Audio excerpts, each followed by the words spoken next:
시편 119편 1절로 16절까지 말씀입니다.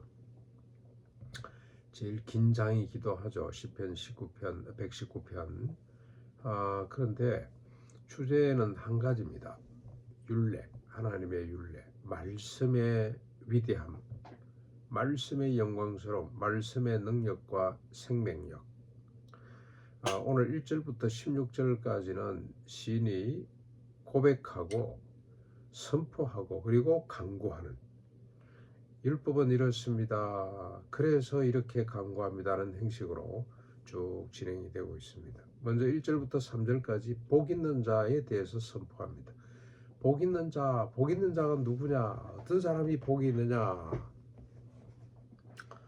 오늘 이 선언이 아주 중요하죠. 세상의 사람들은 전부가 다 그렇습니다. 복을 찾고 있습니다.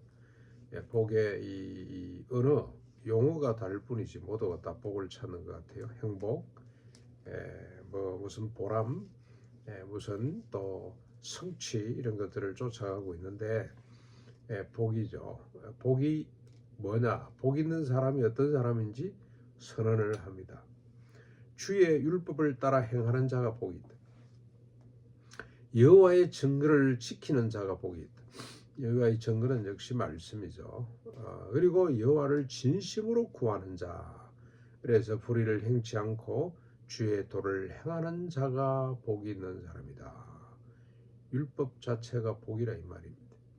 그 법을 구하고 사모하고 지키는 자가 진정으로 복이 있는 자이다.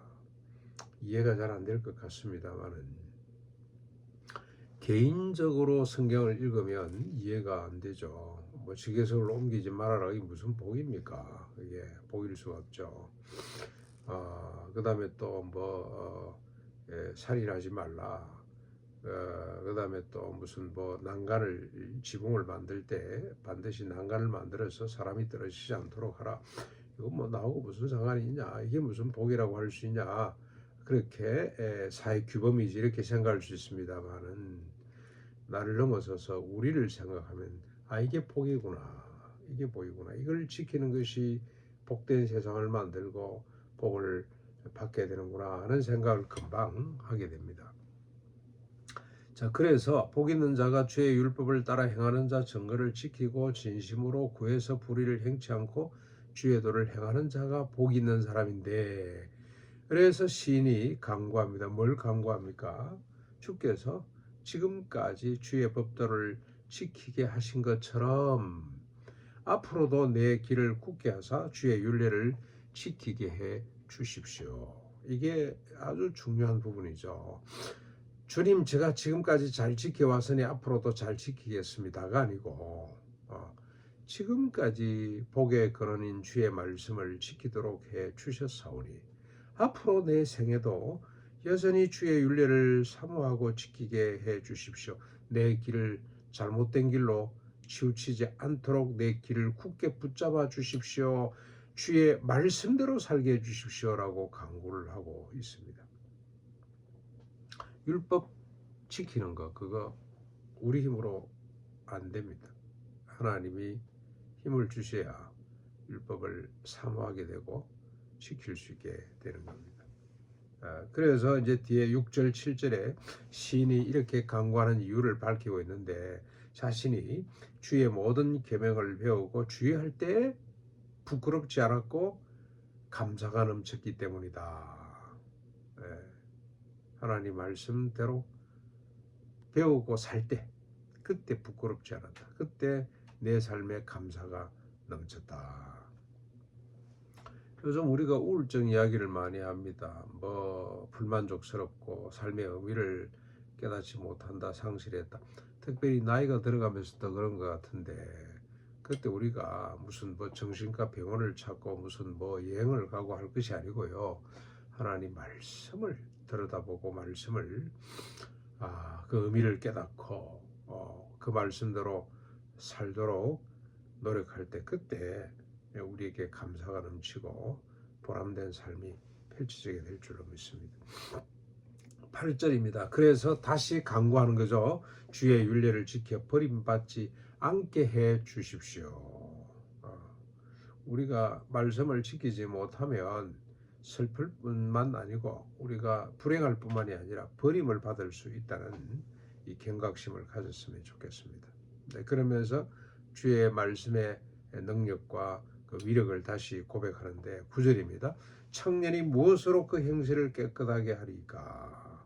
주의 말씀을 따라 삼갈 뿐이니다. 옛날 번역이 저는 더 좋다는 생각이 드는데, 하나님 말씀을 지킬 때 혈기왕성한 청년들도 그 행실을 깨끗이 보존할 수가 있다는 겁니다.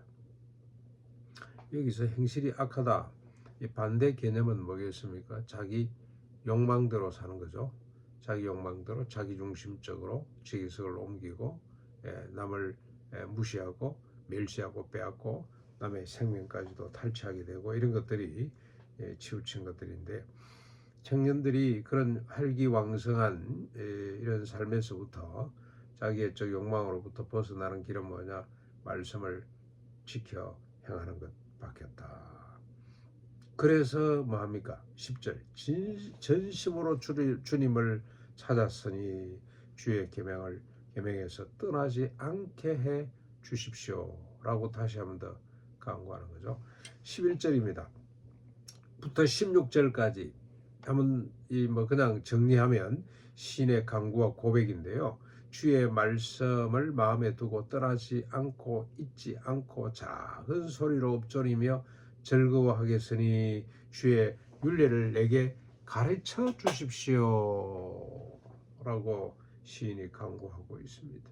여러분, 우리 기도죠. 날마다 우리가 드리는 기도고 우리의 소원이기도 합니다. 말씀을 대할 때 그 말씀의 의미를 깨닫는 거, 이거보다 더 큰 기쁨이 없죠. 그 말씀을 깨닫고 이제는 어떻게 하겠다는 겁니까? 마음에다 두고 떠나지 않고 잊지 않고 작은 소리로 읊조리겠다는 겁니다. 저는 어릴 때 누가 저보고 대통령 하라 그러면 저지하고 걱정을 많이 했어요. 지금 생각하면 참 정말 재밌는 일인데, 그런데 지금 누가 저보고 대통령 하라 그러면 제가 할 마음이 있습니다. 뭐 나이가 들었는데 뭘 정치를 한다고? 아니요, 필요 없습니다. 하나님 말씀, 성경 말씀만 있으면 우리 세상을 얼마든지 복되게 할 수 있기 때문에 저는 가능하다고 봅니다. 그런데 이제 어떻게 해야 되느냐? 주의 말씀의 의미를 깨닫는 게 이게 중요해요. 여러분, 저 오른밤 치면 왼밤 돌려 대라, 이게 복이잖아요. 근데 이걸 복인 줄 몰라.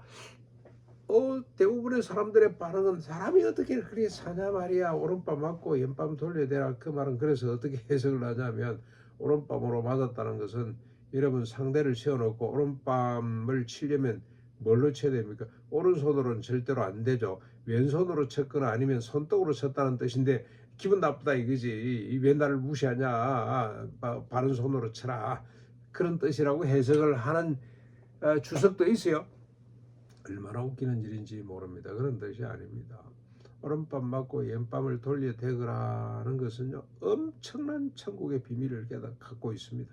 그래서 그 말씀 앞에 머물러 서서 하나님 왜 이런 말씀을 주셨습니까? 하고 간구하고 그 말씀의 의미를 깨닫고, 그건 상대방을 분노에 사로잡힌 자를 살리는 법이다라는 이 사실을 깨닫고 기뻐서 그 말씀을 늘 가슴에 새기고 시간 날 때마다 읊조리고 어떤 상황 가운데서도 그 말씀으로 문제를 해결해 가는 이런 즐거움, 이런 기쁨을 누리고 싶사오니 하나님 나에게 율례를 가르쳐 주십시오. 왜 지계석을 옮기지 말아야 되는지, 왜 두부로 또 전대도 갖지 말아야 되는지 하나님 그 비밀을 깨우쳐 주십시오. 이게 우리의 가장 큰 소원이죠. 하나님의 말씀, 구약의 율례와 규례와 법도 전부 다 우리 산상보온의 그 의미를 깨닫는 것만큼 그게 우리의 인격이고 우리의 영성이고 그런 거죠. 그 깨달음만큼 우리의 삶이 풍요로워질 수 있기 때문에 하나님, 주님의 말씀의 의미를 깨달아 알 수 있도록 해 주십시오. 그게 이 시인의 유일한 소원이 됐습니다. 오늘도 우리가 하루를 살아갈 터인데 말씀대로 말씀을 깨닫고 그 말씀을 마음에 새기고 읊조리고, 그래서 말씀 묵상과 말씀 암송이 참 중요한 거죠. 그 말씀을 꽃피우는 그 말씀대로 오늘도 우리가 살아가는 하루가 되어서 하나님께 영광이 되고 우리가 복을 받는, 내 개인이 복을 받을 뿐만이 아니라 주변의 많은 사람이 복을 받을 수 있도록 그렇게 하루를 살아내는 우리가 되기를 바랍니다.